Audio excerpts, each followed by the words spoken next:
আজকে খুনি হাসিনার যে মৃত্যুদণ্ডের রায় হয়েছে সেই রায়ে আমাদের আবু সাঈদের সহযোদ্ধা হিসেবে বেগম রোকেয়া বিশ্ববিদ্যালয় পরিবার কিন্তু খুশি এবং সেই খুশির প্রতিক্রিয়ায় কিন্তু আজকে আমরা এখানে জড়ো হয়েছি।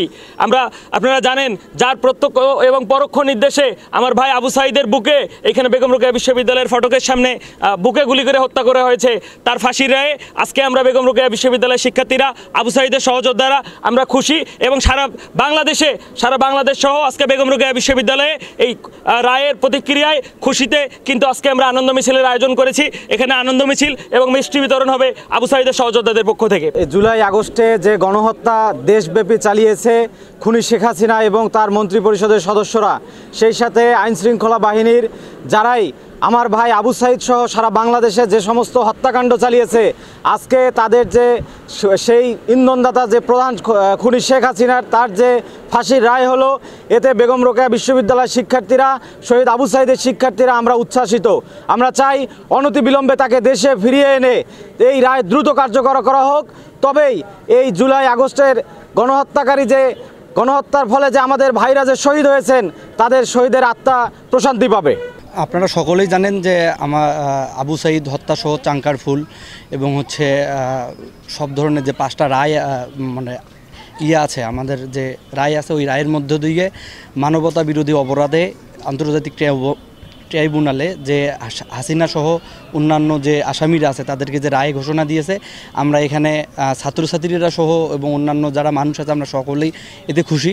আমরা আরও খুশি হব শেখ হাসিনা যখন বাংলাদেশে নিয়ে এসে যখন এটা কার্যকর করা হবে, আমরা আরও তখন বেশি করে খুশি হব। এতেও আমরা খুশি। আজকে রায়ের পর যে আমার মনের প্রতিক্রিয়া, সেই প্রতিক্রিয়াটাই হলো যে আগামীতে যেন কোনো ফ্যাসিস্ট যেন আর জন্ম না নিতে পারে বাংলাদেশে।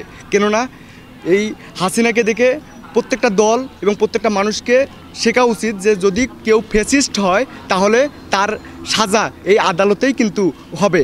আর আইন যে সবার জন্য সমান, সেটা কিন্তু আজকে আমরা যে রায় পেলাম সেই রায় কিন্তু বুঝিয়ে দিল বলে মনে করি। তবে আমি আরেকটু মনে করতে চাই যে যদি দ্রুত ইউনূস সরকার বা যে পরবর্তীতে যে দল ক্ষমতায় আসবে, তারা যদি শেখ হাসিনাকে এনে যদি কার্যকর করতে পারে, তাহলে সাধারণ জনগণ আরও খুশি হবে এবং আগামীতে আর কোনো ফ্যাসিস্ট জন্ম নেবে না বলে আমি মনে করি। তো এই রায়ে আমরা সন্তুষ্ট এবং খুশি এবং দ্রুত এটি কার্যকর হোক, এটা আমরা চাই।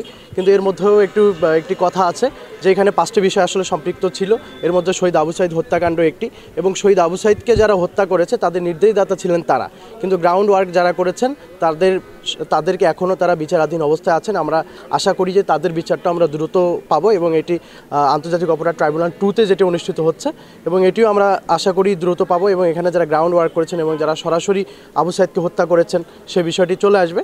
কিন্তু যারা নির্দেশদাতা হিসাবে ছিলেন এই যে 3 জন এবং যাদের আজকে রায় হয়েছে, আমরা এই রায়ে সন্তুষ্ট। খুনি হাসিনা ভারতে পালিয়ে আছে, তো আমরা চাই দ্রুত তাকে বাংলাদেশে এনে যাতে খুব দ্রুত তাকে যাতে ফাঁসি হয়, আমরা এটা চাই এবং এটা অপেক্ষায় আমরা আছি।